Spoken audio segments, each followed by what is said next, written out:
और इसके सबसे बड़े सूत्रधार हमारी यूनिवर्सिटी के सीनियर हमारे अनिल भैया हैं। संयोग से अनिल भैया से मुलाकात मेरी शांति निकेतन में हुई। जिस दिन नोटबंदी हुई थी उसी दिन मैं शांति निकेतन गया था एक सर्वे के काम को सीखने के लिए। उस समय मैं लैंड रिकॉर्ड डिपार्टमेंट में सर्वे का काम देखता था और शांति निकेतन में विद्वान लोग की एक मंडली आई हुई थी, तो मैं भी गया देखने के लिए कि भाई कैसे लोग काम करते हैं, कैसे काम होता है। संयोग से वहाँ जो प्रोफेसर साहब थे वो बांका के मिले, मंदार पर्वत पर उन्होंने काम किया था। तो मैंने उन्हें बताया अपने बारे में कि मैं इतिहास का विद्यार्थी रहा हूँ और मैं इलाहाबाद विश्वविद्यालय से पढ़ा हूँ। तो उन्होंने कहा कि चलिए आपके एक सीनियर से मिलवाते हैं। तो संयोग से फिर अनिल भैया से मुलाकात उस दिन हुई।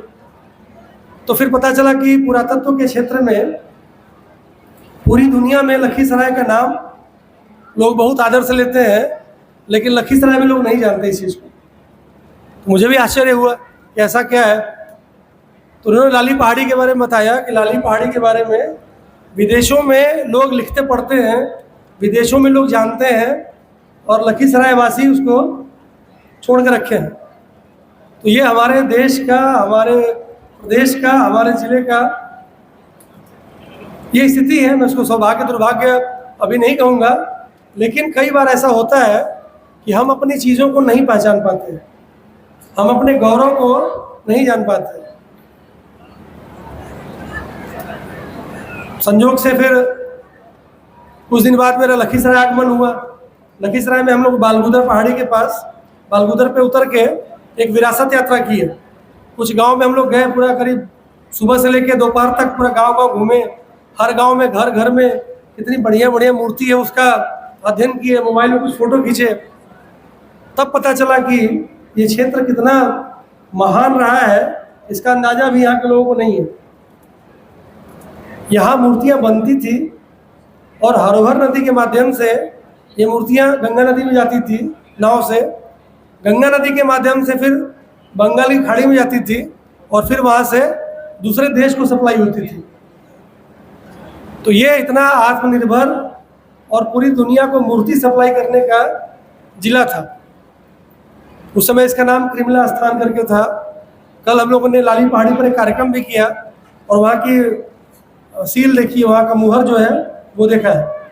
जैसा नालंदा विश्वविद्यालय का मुहर है वैसा ही मुहर कृमला स्थान का भी है। तो हम सब एक बहुत ही ऐतिहासिक जिले में है, एक ऐतिहासिक स्थल पर है। हम सबको इसका गर्व होना चाहिए। जब कोई भी व्यक्ति जब अपने पे गर्व करेगा तभी कुछ अच्छा काम करेगा। जब उसको शुरू से बता दिया कि तुम बेकार हो, तुम कुछ नहीं कर सकते हो, सबसे थर्ड क्लास हो, तो उसके दिमाग में बैठ जाएगा कि हम तो थर्ड क्लास है, तो जो भी काम करने जाएगा वो थर्ड क्लास से करेगा। और किसी को समझा दो कि नहीं बाबू तुम बहुत बढ़िया हो, तुम अच्छा से काम करोगे, तुम बहुत तेज हो, तो हर काम में सोचेगा कि हम कैसे ठीक से काम करें। छोटे बच्चों को हम लोग सिखाते हैं बाबू ये काम करके आओ, तो बाबू बहुत तेज है, बाबू को एकदम तेजी में रहता है, फिर वो हर काम तेजी से करता है। तो हम चाहते हैं कि इस जिले के लोग अपने गौरव को पहचाने। इसके लिए सरकार ने एक योजना भी लागू की है, मेरा प्रखंड मेरा गौरव, जिसमें बच्चों को या बड़े बुजुर्ग भी कर सकते हैं जो मोबाइल पे जा सकते हैं, कंप्यूटर चला सकते हैं, कि अपने प्रखंड के बारे में, किसी एक अच्छी जगह के बारे में 200 शब्द में लिखकर और 3 फोटोग्राफ लगा के भेज देना है। और जिला से जो लोग सेलेक्ट होकर जाएंगे उनको सरकार 10,000 रुपया उसमें इनाम देगी। जो लोग कैमरा पे रील बनाते हैं, फोटो बनाते हैं, यूट्यूब बनाते हैं, उसके लिए भी सरकार ने योजना बनाई है कि आप अपने क्षेत्र के बारे में जब रील बनाते ही हैं तो अपने क्षेत्र के बारे में बनाइए, अपने गौरव के बारे में बनाइए और रील बना के सरकार को भेजिए, फिर वहाँ से आपको इनाम राशि मिलेगी। आज जो चीज़ के लिए मैं यहाँ पर आया हूँ, 2-3 चीज़ें मैं कहना चाहूँगा। एक तो हम लोगों ने सेवा संवाद कार्यक्रम की शुरुआत इस गांव से की है, वलीपुर गांव से की है। इसके पीछे मेरी जो मंशा थी वो मैं आपको बताता हूँ कि अनिल भैया के जो पिताजी थे उन्होंने विक्रमशिला विश्वविद्यालय का खुदाई किया था। विक्रमशिला विश्वविद्यालय तो बहुत पहले बना था, लेकिन उसकी खुदाई करके आधुनिक काल में सबको बताया उसके बारे में। तो तो आज सब लोग नालंदा और विक्रमशिला के बारे में जानते हैं, उस इतिहास के बारे में जानते हैं। त्रिमिला स्थान के बारे में, लाली पहाड़ी के बारे में इन्होंने इतनी मेहनत करके जिला प्रशासन को एक बहुत बड़ा सम्मान करने हेतु एक चीज़ बता दिया है कि जिसके ऊपर लखीसराय के वासी सम्मान कर सकते हैं कि हमारे जिले में त्रिमिला स्थान है। तो मुझे भी लगा कि जिला प्रशासन का भी दायित्व बनता है कि भाई जिस गांव के सपूत ने जिला को गौरव दिलाने का काम किया है, तो जिला प्रशासन की टीम भी उनके गांव में जाकर उनके गांव के लोगों की सेवा करे। ये सबसे बड़ा काम हो सकता है। इसीलिए हम दशहरा के दिन इस गांव में आए थे माता की मूर्ति देखने के लिए। तो हमको लगा कोई बंगाल के कलाकार आके मूर्ति बनाया होगा, तो बताया कि नहीं, गांव का ही कलाकार है, उसी ने मूर्ति बनाया है। क्या नाम था भैया उनका? प्रवेश, राम प्रवेश। राम प्रवेश जी ने मूर्ति बनाया है। तो मुझे लगा कि जिस गांव में इतना बढ़िया कलाकार है, जो गांव में खुद मूर्ति बना रहा है, ये भी पता चला कि वो स्कूल का भी पेंटिंग वेंटिंग करते हैं, घर का भी पेंटिंग करते हैं। तो जिस गांव में इतने बढ़िया कलाकार हो, इतने बढ़िया चित्रकार हो, राम प्रवेश जी की जय हो। देखिए पीछे खड़े बने। मुझे लगा इस गांव के लिए कुछ विशेष करने की आवश्यकता है। तो उसी दिन ये तय हो गया कि रात के समय आए थे दशहरा की मूर्ति देखने के लिए, माता का आशीर्वाद लिया और उसी समय तय किया कि हम लोग अगला जो पंचायत का शिविर होगा, सेवा संवाद शुरू करेंगे। लखीसराय जिले में पहला सेवा संवाद हम लोग वलीपुर में करेंगे और इसके बाद यहाँ से श्रृंखला चलेगी। इतिहास की शुरुआत ऐसे ही होती है। एक हमने आज पहला कदम रखा है, धीरे धीरे हम लोग अब सभी पंचायत में, सभी प्रखंडों में इस सेवा संवाद को शुरू करेंगे। पब्लिक का जो माता की मूर्ति देखने के लिए, तो हमको लगा कोई बंगाल के कलाकार आके मूर्ति बनाया होगा, तो बताया कि नहीं, गांव का ही कलाकार है, उसी ने मूर्ति बनाया है। क्या नाम था भैया उनका? प्रवेश, राम प्रवेश। राम प्रवेश जी ने मूर्ति बनाया है। तो मुझे लगा कि जिस गांव में इतना बढ़िया कलाकार है, जो गांव में खुद मूर्ति बना रहा है, ये भी पता चला कि वो स्कूल का भी पेंटिंग वेंटिंग करते हैं, घर का भी पेंटिंग करते हैं। तो जिस गांव में इतने बढ़िया कलाकार हो, इतने बढ़िया चित्रकार हो, राम प्रवेश जी की जय हो। देखिए पीछे खड़े बने। मुझे लगा इस गांव के लिए कुछ विशेष करने की आवश्यकता है। तो उसी दिन ये तय हो गया कि रात के समय आए थे दशहरा की मूर्ति देखने के लिए, माता का आशीर्वाद लिया और उसी समय तय किया कि हम लोग अगला जो पंचायत का शिविर होगा, सेवा संवाद शुरू करेंगे। लखीसराय जिले में पहला सेवा संवाद हम लोग वलीपुर में करेंगे और इसके बाद यहाँ से श्रृंखला चलेगी। इतिहास की शुरुआत ऐसे ही होती है। एक हमने आज पहला कदम रखा है, धीरे धीरे हम लोग अब सभी पंचायत में, सभी प्रखंडों में इस सेवा संवाद को शुरू करेंगे। पब्लिक का जो भी समस्या है वो पूछेंगे, आपकी समस्या हम पूछेंगे, सबको मौका देंगे। उसके पहले सिर्फ मैं 2 मिनट आपसे बात रखना चाहता हूँ। एक बात अपने पदाधिकारियों से कहना चाहता हूँ और 2-3 बात आपसे कहना चाहता हूँ। आगे से जब भी हम लोग बैठक रखें, इस तरह की मीटिंग रखें, तो अंगवस्त्रम को हम लोग छोड़ सकते हैं।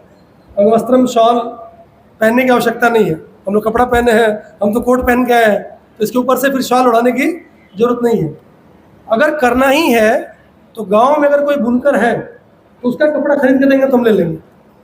बाहर से, लखीसराय से, पटना से शॉल खरीद के मंगाने की जगह नहीं। जिस गांव में सेवा शिविर हो, सेवा संवाद का कार्यक्रम हो, उसी गांव का प्रोडक्ट इस सभागार में यूज़ हो गिफ्ट के लिए तो ठीक है। बाहर से कोई चीज़ नहीं आना चाहिए। गांव में अगर कोई मूर्तिकार है तो उसका मूर्ति बना लीजिए और खरीद लीजिए, वो चलेगा। गांव में कोई कुम्हार है, उसका गुल्लक खरीद के हमको दे दीजिए, चलेगा। वो सस्ते में मिल जाएगा, 5-7 रुपये मिल जाएगा, वो गिफ्ट के रूप में चलेगा। उसकी जगह बुके खरीदना, बाहर से शॉल खरीद के लाना, वो पैसा का बर्बादी है।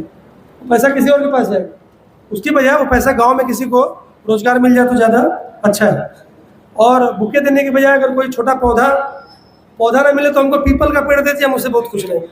जितने भी पदाधिकारी रहे उनको बुके देना है, बुके देने के बजाय पीपल का पेड़, बरगद का पेड़, पाकड़ का पेड़, नीम का पेड़, छोटा पौधा दे दीजिए, चलेगा।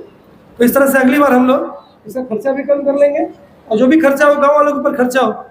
भाई मान लिया गाँव में आया, कोई 100 पौधा किसी का बिका या कोई सामान उसका बिका, कोई मूर्तिकला का बिका। गाँव में कोई बुनकर हो, जैसे मुझे याद है बांका में हमने किया था, कटिहार में किया था। कटिहार में हम लोगों ने एक सांस्कृतिक महोत्सव रखा था, दिल्ली से टीम आई थी। वहाँ बुनकर जो थे सबसे हमने 3-3 मीटर कपड़ा फरवा के उसी को अंगवस्त्र में भेज दिया और बाद में उन लोगों ने उस कपड़े का कुर्ता बनवाया और बहुत बढ़िया कुर्ता था सिल्क का। तो जो स्थानीय प्रोडक्ट है उसको हम लोग कैसे बढ़ावा दे सकते हैं, इसके लिए काम करने की आवश्यकता है। तो आज आपके बीच में मैं अपनी 7 बातें रख देता हूँ, उसके बाद फिर आप लोग की मैं सुनूंगा। हम लोगों ने जो सरकार की योजना है वो तो आपके सामने है। उस योजना में पैसा भी है, जानकारी भी है। जो जिस योजना के जैसे लाभुक होंगे उसको ले सकते हैं। जो बीमार आदमी होगा वो हॉस्पिटल जाएगा, जो पढ़ने वाला होगा वो स्कूल जाएगा, जिसको उद्योग धंधा चाहिए वो उद्योग विभाग में जाएगा, जिसको लोन चाहिए वो बैंक जाएगा। उसके लिए तो ऑलरेडी सब योजना बनी हुई है। लेकिन मुझे लगा कि ऐसी भी कुछ चीज़ें हैं जिसके लिए अभी योजना नहीं बनी है, वो हम कुछ समय बाद उसके लिए मौका मिलेगा तो योजना बनाएंगे। लेकिन जिला में एक एक्सपेरिमेंट करके देखें कि इस जिला में क्या हमको सपोर्ट मिलता है या लोग इसको कैसे लेते हैं। तो इसके लिए हमने 7 सामाजिक सरोकार जो हम लोग को काम करना चाहिए उसके ऊपर बनाया है। आप लोग कहिए तो मैं बता देता हूँ। पहला जो सरोकार रखा है वो व्यक्ति के लिए रखा है। 4 संडे, 4 इतवार 4 तरह के व्यक्तियों के लिए रखा है। 2 सरोकार जो है वो परिवार के लिए है और 1 सरोकार वो समाज के लिए। तो पहला जो संडे रखा है वो रखा है खेल खिलाड़ियों के लिए, बच्चों के लिए। बच्चे और बच्चियां दोनों शामिल हैं। पहला संडे का 1 बजे हम अपने ऑफिस में मीटिंग करते हैं। अभी मीटिंग इसलिए कर रहे हैं कि लोग आएंगे, उनसे पता चलेगा, कुछ फीडबैक मिलेगा। तो पहला संडे खेल खिलाड़ी के लिए। जो भी लोग खेल में आगे बढ़ना चाहते हैं वो संपर्क करें, बातचीत करें। उनके लिए खेल का सामान देना, खेल का मैदान देना, खेल का अवसर बनाना, खेल की प्रतियोगिता कराना, वो सब हमारे जिम्मे है। हम लोग उसको करेंगे। तो पहला संडे 1 बजे खेल के लिए। दूसरा संडे 2 बजे वो रखा है हमने साहित्य के लिए, संगीत के लिए, सिनेमा के लिए और कला के लिए। अगर इस क्षेत्र में कोई कलाकार व्यक्ति है जो लिखना चाहता है, उसको कविता खूब करने आता है लेकिन कहता सर मेरा कोई कविता ही नहीं सुनता है, तो हम उसके लिए व्यवस्था कर देंगे। भाई कविता सुनने वाले तुम्हें लोग मिल जाए। कोई आदमी है जो अच्छी अच्छी कविता लिखता है, खूब कहानी लिखता है और कहता सर हम किताब कैसे लिखें, तो किताब के प्रकाशन की हम लोग व्यवस्था कर देंगे। कोई आदमी बहुत अच्छी मूर्ति बनाता है लेकिन कहता सर हमारे पास मूर्ति बनाने के लिए मसाला नहीं है, तो हम कहीं से मूर्ति बनवा देंगे और मूर्ति को वापस फिर हम लोग कहीं लगा देंगे। तो उससे उसका भी काम चल जाएगा और हमारा भी काम हो जाएगा। 2 अक्टूबर को गांधी जी की मूर्ति नहीं थी जिला में। हम लोग हुआ कि 2 अक्टूबर गांधी जी को फूल कहाँ चढ़ाएंगे। पता लगा गांधी जी लखीसराय में मूर्ति नहीं है। जबकि गांधी जी लखीसराय तो उनका असर भी रहा है और हो सकता है भूतकाल में आए भी रहे होंगे। तो हम लोगों ने जल्दी से पटना से किसी से मूर्ति बनवा के मंगाया। तब हमको आइडिया आया कि यहाँ पे तो मूर्तिकार होंगे। तो उस समय राम रमेश जी से परिचय नहीं हुआ था। बाद में पता लगा ये भी मूर्ति बनाते हैं। तो दूसरा संडे हमने कलाकारों के लिए रखा है। तीसरा संडे बच्चों की पढ़ाई के लिए रखा है। जो लोग NGO चलाते हो या कोचिंग चलाते हो या बच्चे कहीं तैयारी करना चाहते हैं तो उसके लिए रखा है कि वो मिल सकते हैं। अगर किसी प्रकार की मदद चाहिए तो हम लोग उनको मदद करेंगे। और चौथा संडे हमने बुजुर्गों के लिए रखा है। बुजुर्ग हो, दिव्यांग हो, असहाय हो, परिवार किसी का नहीं है, टेंशन में है, हो सकता है पेंशन मिलता हो लेकिन फिर भी टेंशन होगा, तो उसके लिए रखा है कि कैसे हम लोग उनके लिए क्या बेहतर व्यवस्था कर सकते हैं। तो 4 संडे उसके लिए रखा है। तो 4 संडे व्यक्ति के लिए। 2 चीज़ हमने रखा है परिवार के लिए। परिवार के लिए जो 2 चीज़ रखा है, पहला 1 पेड़ बेटी के नाम। बेटियों की स्थिति